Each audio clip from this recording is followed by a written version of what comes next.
Hey you guys, this is Mr. Millings, and in this video we are going to learn about something called formal charge. So what is formal charge and how does it work? Well, it says right here that a formal charge is the charge assigned to an atom in a molecule. And when determining the best Lewis structure or predominant resonance structure, we'll talk about resonance later on in this video, for a molecule, the structure is chosen so that the formal charge on each of the atoms is as close to zero as possible.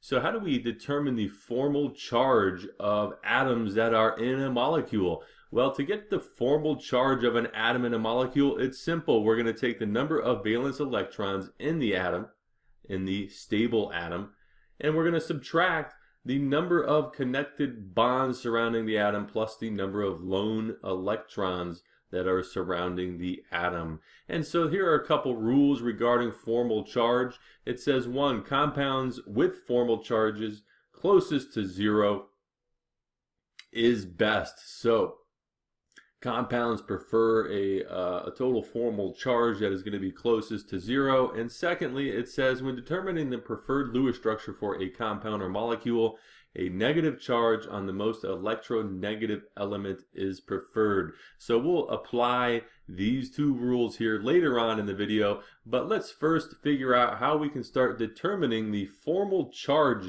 of an atom in a given molecule or compound. In this first example, it says to draw the Lewis structure and assign a formal charge to each of the atoms in the compound below. So we have to draw the Lewis structure for water and then determine the formal charges of each atom in this little molecule we call water right here. So we know hydrogen has 1 valence electron, but there are 2 of them. We know oxygen has 6 valence electrons, giving us a total of 8 valence electrons. And so when we draw our Lewis structure for water, it's going to look something like this right here. So now that we have the correct Lewis structure for water, we have to assign formal charges to each one of these atoms. So let's take a look at oxygen. Let's figure out the formal charge of oxygen. We know an oxygen atom has 6 valence electrons. And if we take a look now, we have to figure out the sum of the connected bonds plus the number of lone electrons surrounding the atom. So we have 2 connected bonds to this oxygen, and we have 1, 2, 3, 4 lone electrons surrounding it. And when we put this all in our calculator, oxygen is going to have a formal charge of 0, which is good. That's what it wants. Remember, these atoms want to have a formal charge close to 0 as they can be. Let's take a look now at the formal charge of hydrogen. If we take a look at a hydrogen atom, hydrogen has 1 valence electron. If we take a look, each of these hydrogen atoms only has 1 connected bond, and it has 0 lone electrons surrounding it. And so the formal charge of each one of these hydrogens is going to be 0.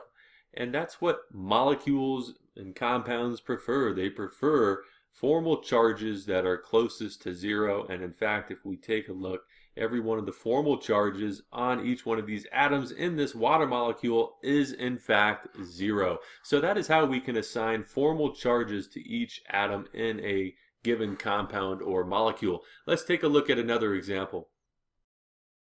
In this second example, it says to draw the Lewis structure and assign a formal charge to each of the atoms in the compound below. So we have to figure out the formal charge of each atom in this little compound methane. And so first we have to draw the Lewis structure for methane, and to do so we have to figure out the total number of valence electrons we have. So carbon has 4, hydrogen has 1, but there are 4 hydrogens, and when we add these together we get 8 electrons. And so when we construct and draw our Lewis structure for methane can only look like this right here. So here is our Lewis structure for methane. We have all 8 electrons being used, 2, 4, 6, 8. Hydrogen has 2 electrons surrounding it, satisfying the duet rule, and this carbon here has 2, 4, 6, 8 electrons surrounding it, satisfying the octet rule. But now let's take a look at the formal charge of carbon here. What is the formal charge of carbon? Well, normally a carbon atom has 4 valence electrons. It has 1, 2, 3, 4 bonds connected to it, and it has 0 lone electrons for a total formal charge of 0. Let's take a look at hydrogen. We can assume that this hydrogen's formal charge will be the same as all these others since they look very similar to one another. And so hydrogen has 1 valence electron. It has 1 bond connected to it, and it has 0 electrons surrounding it, or lone electrons surrounding it, giving us a formal charge of 0. So once again, we have a molecule here where all of the atoms in it have formal charges equal to 0, and that's what they want to have. They want to have a formal charge as close to 0 as possible. And in fact, this molecule here has all atoms that have a formal charge of 0. Let's take a look at a third example. In this third example, it says to draw the Lewis structure and assign a formal charge to each of the atoms in the compound below. So we have to draw the Lewis structure for carbon dioxide. And when we draw the Lewis structure for carbon dioxide, we'll notice something strange happens. And so let's take a look at what happens. Carbon has 4 valence electrons. Oxygen has 6, but there are 2 of them. So we have 16 valence electrons that we're going to have to distribute around these carbon and oxygens, satisfying the octet rule for each one of these atoms. And so when we start drawing the Lewis structures for carbon dioxide, something strange is going to happen. We can draw the Lewis structure for carbon dioxide so that it looks like this right here. And if we take a look at this one right here, we've used 2, 4, 6, 8, 10, 12, 14, 16 valence electrons have been used here.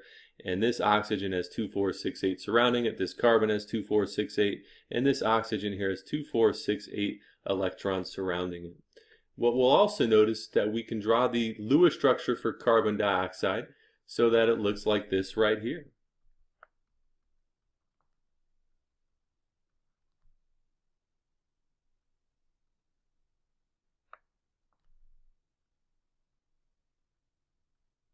And if we take a look at this Lewis structure, we've used 2, 4, 6, 8, 10, 12, 14, 16 valence electrons, and each one of these atoms now has 8 electrons surrounding it, satisfying their octets.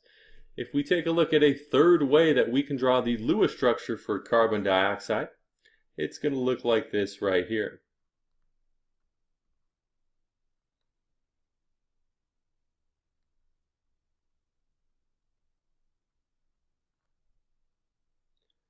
We've used 2, 4, 6, 8, 10, 12, 14, 16 valence electrons have been used, and every one of these atoms has 8 electrons surrounding it, satisfying their octets. So what we have here is we have 3 different resonance structures.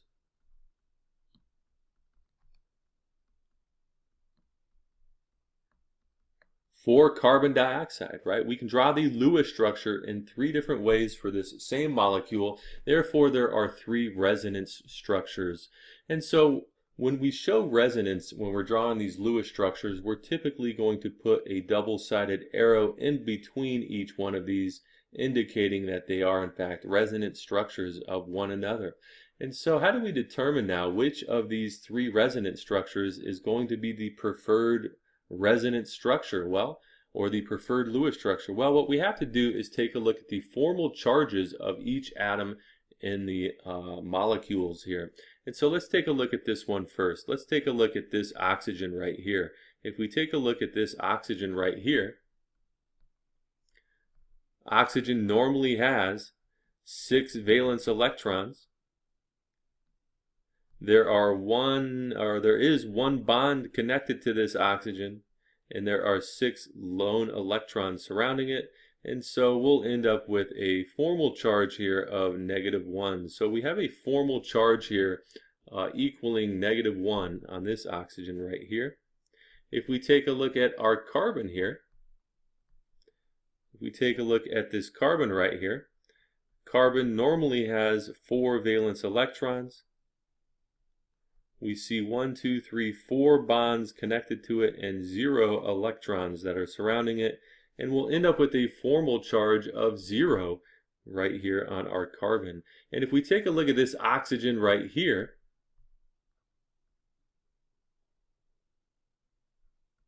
oxygen normally has 6 valence electrons. We see 1, 2, 3 bonds connected to it, and we have 2 lone electrons surrounding it for a total formal charge of positive 1.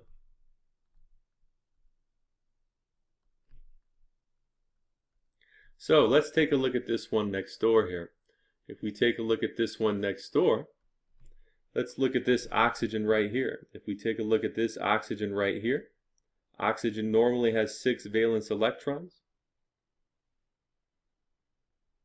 There are 2 bonds connected to it, and there are 1, 2, 3, 4 lone electrons surrounding it for a total formal charge of 0. And we can see that this oxygen here is the same as this oxygen here. So the formal charge on that oxygen is also 0. Let's take a look at this carbon. Carbon normally has 4 valence electrons. It has 1, 2, 3, 4 bonds connected to it and 0 lone electrons surrounding it, giving us a formal charge of 0. Let's take a look at this one right here now, and let's look at the formal charges of the atoms, the individual atoms. If we take a look at this oxygen right here, oxygen normally has 6 valence electrons. There are 3 bonds connected to it and 2 lone electrons surrounding it. And so we'll end up with a formal charge of +1 right here.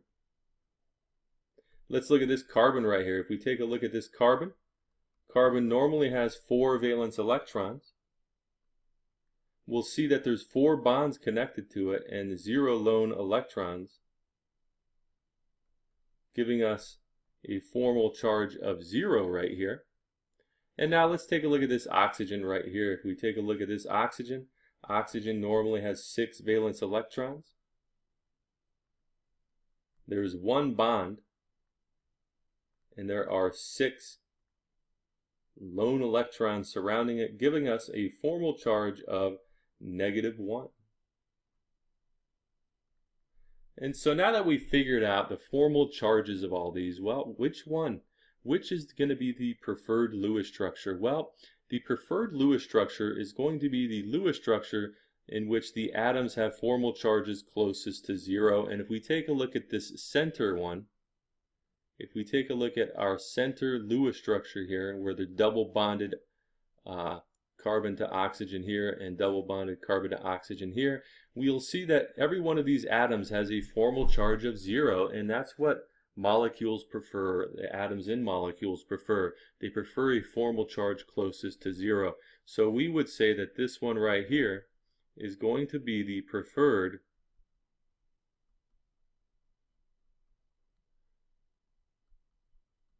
Lewis structure for carbon dioxide. So now let's take a look at resonance, and let's figure out how to determine the preferred Lewis structure for molecules that show resonance. And so, what is resonance? Well, resonance structures are multiple Lewis structures that collectively describe a single molecule. And so it says right here to draw the resonance structures for CNO-, assign formal charges, and determine the preferred Lewis structure for CNO-. So we have CNO-, and we know that carbon here has 4 valence electrons, nitrogen has 5, oxygen has 6. And what does this minus sign mean to do? Well, this means that it has 1 extra electron. And so when we put this all in our calculator, we'll see that this molecule here has a total of 16 valence electrons. And so when we draw the Lewis structure for CNO-, we're going to notice something. We're going to notice that we can draw 3 different resonance Lewis structures for CNO-. Our very first one's going to look like this right here.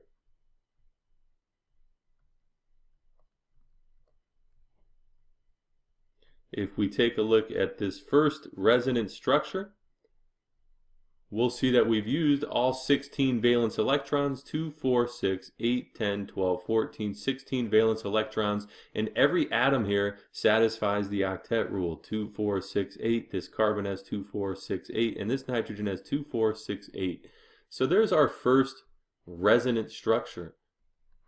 Keep in mind that also when we draw the Lewis structure for an ion, we must put brackets around it and indicate the charge. And so when we're drawing resonance structures, we also need to put a little arrow between our double-sided arrow between our resonance structures. So let's take a look at our second resonance structure. If we take a look, a second way that we can draw this Lewis structure is like this right here.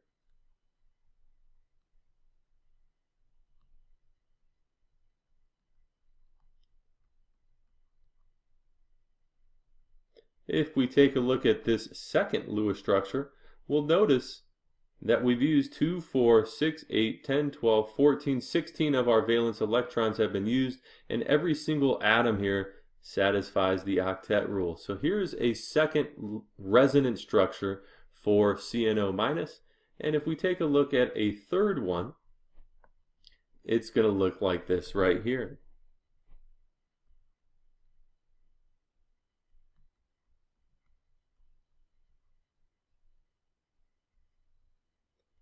We take a look at this resonance structure right here. We'll see that we've used 2, 4, 6, 8, 10, 12, 14, 16 of our valence electrons, and every single atom here has 8 electrons surrounding it, satisfying the octet rule. So here are our 3 resonance structures. So here are our 3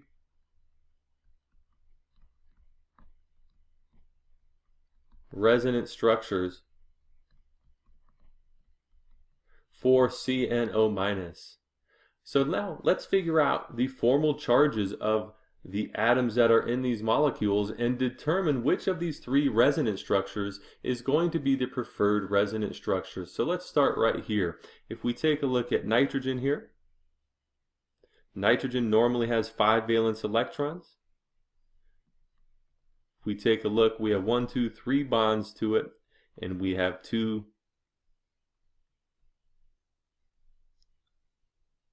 lone electrons here with a formal charge of 0. If we take a look at this carbon right here, carbon normally has 4 valence electrons.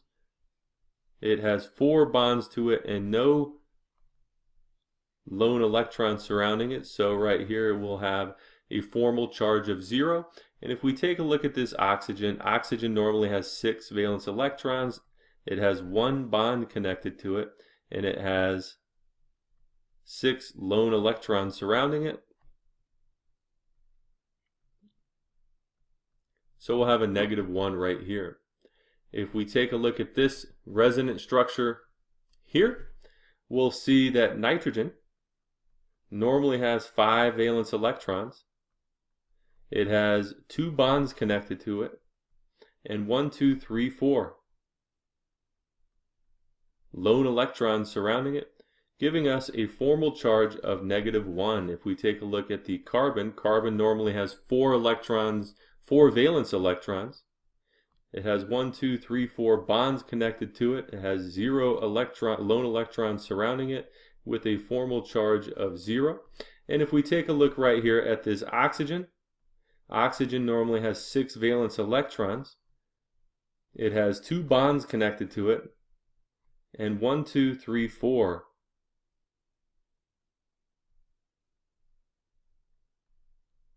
lone electrons surrounding it, giving us a formal charge of 0. And if we take a look at this last one over here,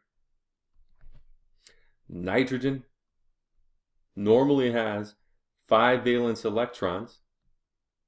We see that it has 1 bond and it has 6 lone electrons surrounding it.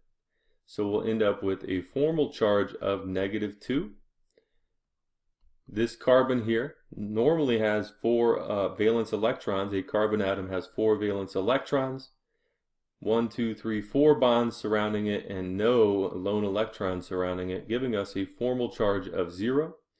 And if we take a look at our oxygen here, oxygen normally has 6 valence electrons. there are 3 bonds connected to it and 2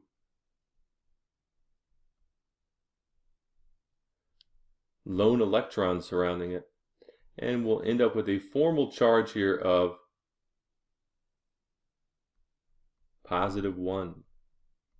So first of all, if we take a look, keep in mind that we want formal charges to be closest to 0.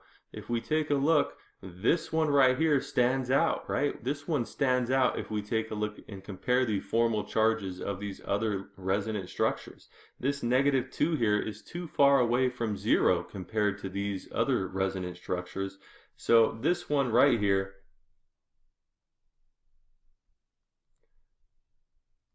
is not going to be the preferred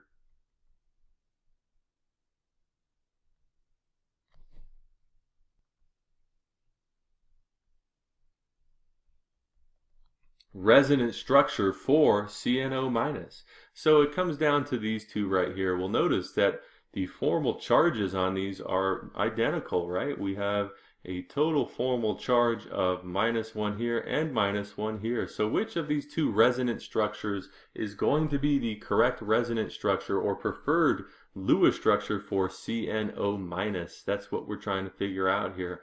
Well, if we take a look, we'll notice that the -1 here is on nitrogen and the -1 here is on oxygen. And so because this -1 here is on oxygen, which is more electronegative than nitrogen, even though its formal charge is also -1, well, it's going to be the correct resonant structure, or the preferred resonant structure is going to be the one where the -1 is on our most electronegative element. So because oxygen is more electronegative than nitrogen, this resonant structure here will be the preferred resonant structure. If we take a look, the formal charges of both of these is -1, but because the -1 here is on oxygen, which is more electronegative than nitrogen, you guessed it, this one right here is going to be the preferred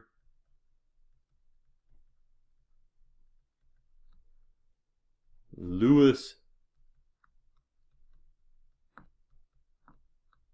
structure for CnO-. So understand how that works. Understand resonant structures. Understand how to draw the resonant structures for different compounds or molecules. Understand how to assign formal charges, and then understand how to determine which will be the preferred Lewis structure for a compound that contains more than one resonant structure, or has more, or shows more than one resonant structure. If you like what you see, go ahead and click that little bomb in the bottom right hand corner, and that will subscribe you to my channel. And feel free to leave any comments or questions in the comment section down below. And I really hope you guys found this helpful.